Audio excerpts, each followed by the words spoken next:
नमस्कार. वाचन प्रेरणा पंधरवड्यानिमित्त मी माझा एक लेख वाचत आहे. सांगलीहून मी स्मिता दोशी. माझ्या लेखाचं नाव आहे तेथे कर माझे जुळती. गुरु गोविंद दोऊ खडे, गुरु गोविंद दोऊ खडे, काके लागू पाय, बलहरी गुरु आपने जिन गोविंद दियो बताय, असे संत कबीर म्हणतात. खरोखरच आयुष्यात गुरुला देवापेक्षाही मोठे स्थान आहे. माणसाला आयुष्यातील प्रत्येक टप्प्यावर गुरु वेगवेगळ्या स्वरूपात भेटत असतो. लहान असताना आई मुलाची गुरु असते. तान्या बाळाला हे जग, ही पृथ्वी पूर्णतः नवीन असते. ज्याला पृथ्वीवरील रीतभात माहीत असणे शक्यच नसते. त्यामुळं बाळाला चालणे, बोलणे, हावभाव करणे, दुसऱ्याशी वागताना विनयशीलता आईच शिकवते.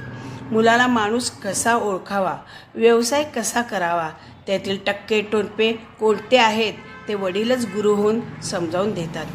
शाळा कॉलेजमध्ये तर शिक्षकच सर्व बौद्धिक शिक्षण देत असतात. लहान मुलांवर बालवाडीपासून शाळेतून संस्कार शिकवले जातात. उद्या शालेय जीवनातून बाहेर पडल्यावर जगाला कसे सामोरे जायचे ते नकळतच बालवयापासूनच मुलांना शिकवले जाते. असे पदोपदी भेटणारे मार्गदर्शक शिक्षकाच्या रूपात व्यक्तीवर संस्कार मार्गदर्शन करीत असतात. व्यक्तीला घडवण्यात त्यांचाच तर सहभाग असतो. त्यामुळेच व्यक्तीच्या आयुष्यात गुरुला मानाचे सर्वोच्च स्थान आहे. मग गुरूंना मनोभावे आपोआपच वंदन केले जाते.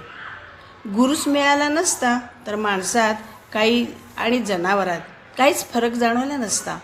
माणूस मनाप्रमाणे कसाही वागला असता. गुरुच नाही तर संस्कारही नाहीत. व्यक्तीची जडणघडणच नाही. त्यामुळे माणूस म्हणजे ईश्वर निर्मित एक जीव असे फक्त समीकरण झाले असते. संस्कार व शब्द अस्तित्वातच आले नसते. मग विकास, उन्नती हे शब्दही शब्दकोशात आले नसते. देवाने गुरु हे नाते किंवा पद म्हणावं तर निर्माण करून अनंत उपकारच केले आहेत आपल्यावर. मानव जातीवर एक आदर्श पिढी घडविण्याचा सर्वश्रेष्ठ मान या गुरुलाच आहे. म्हणूनच आयुष्यात येणाऱ्या सर्व गुरूंना मानाचा मुजरा. व्यक्तीच्या जडणघडणीत गुरु हा एक मानाचा तुरा आहे. म्हणून तर पूर्वांपार गुरुसाठी म्हणत आले आहेत, गुरुर्ब्रह्मा गुरुर्विष्णू गुरुर्देवो महेश्वरा, गुरुर साक्षात परब्रह्म तस्मै श्री गुरुवे नमः. अशा अनन्यसाधारण गुरु शिष्य परंपरेला भावपूर्ण वंदन.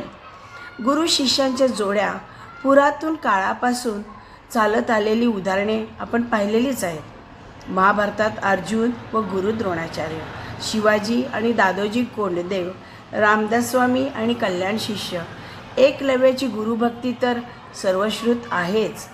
पूर्वीच्या काळी व्यक्तीला ब्रह्मचर्याश्रम, गृहस्थाश्रम, वानप्रस्थाश्रम, संन्यासाश्रम या 4 माध्यमातून आयुष्य जगावे लागे. मूल समजण्यायोग्य झाले की त्याला शिकण्यासाठी गुरुगृही काही कालासाठी राहावयास जावे लागे. तिथेच त्याचे प्राथमिक शिक्षण व्हायचे. गुरुगृही राहून फुले गोळा करणे, फळे गोळा करणे, गुरुची झोपडी साफ करणे, पाणी आणणे, गुरुमातेला मदत करून उरलेल्या वेळात अभ्यास करणे अशी दिनचर्या असते. यासाठी मुलांना भल्या पहाटे उठवले जाई. हे सर्व ती मुलं आनंदाने करीत. गुरुप्रती आदर मनापासून असेच. ती कधीही गुरुमातेला प्रत्युत्तर देत नसत. त्यांचं प्रत्येक काम ती मुलं आपलं आद्य कर्तव्य समजूनच करीत. त्यांना गुरुचा प्रत्येक शब्द शिरसावंद्य असे. खरंच धन्य ते गुरु आणि धन्य ते शिष्य. आजच्या या आधुनिक जगात अशी गुरुशिष्य परंपरा कुठे पाहायला मिळते का हो? गुरुचा आदर तर दूरच, गुरुला धमकावले जाते. स्वार्थासाठी, मोठेपणासाठी गुरुला विकत घेतले जाते. अशी ही आजची गुरुशिष्य परंपरा. जेव्हा कुणालाच कुणाबद्दल आदर नाही, मग ते आईवडील असोत की गुरु असोत, फक्त मीच मोठा, माझा स्वार्थ मोठा, त्यात आड येणाऱ्या प्रत्येकाची किंमत शून्य. देवा, कुठं चाललंय हा समाज? त्यांना देशाचं राहू दे, स्वतःचंही भलं बुरं कळत नाही. आज पैसे देऊन डिग्री मिळवले जाते, बाकीच्या व्यापातून अभ्यासाला वेळ नसतो. मग मोठ्या घरची ही मुलं दुसरा कुठला मार्ग अवलंबणार हो? खरंच असे वाटते पुन्हा एकदा पूर्वीचे रामराज्य यावं. एक पवित्र गाढ विश्वासाचं प्रामाणिक नातं पृथ्वीवर रुजावं. मग ती पिढीच काय, संपूर्ण देश कुठल्या कुठे जाईल. पृथ्वीवर स्वर्ग अवतरेल. पुण्याची सत्कार्याची बरसात होईल. पुन्हा एकदा सतयुग येईल. आम्हाला सुसंस्कारित करेल. आम्ही आमच्या पुढची सर्व पिढी सुधारेल. जिथं माणसाला माणूस समजून मानानं वागवलं जाईल. स्त्रीला सुरक्षितता लाभेल. तिची हेटाळणी, दुर्दशा, अपमान होणार नाही. ती अभिमानाने आपल्या या पिढीकडे, आदर्श पिढीकडे पाहिल आणि म्हणेल, धन्य धन्य मी आणि माझी कूस.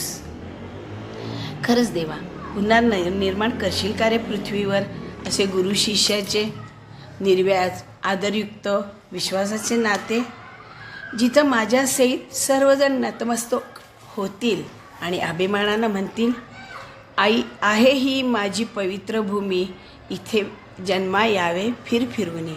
आहे ही माझी पवित्र भूमी, इथे जन्मा यावे फिरफिरूनी. गुरु शिष्यांच्या आदर्श नात्यातून निपजेल देशांची सुसंस्कारित पिढी.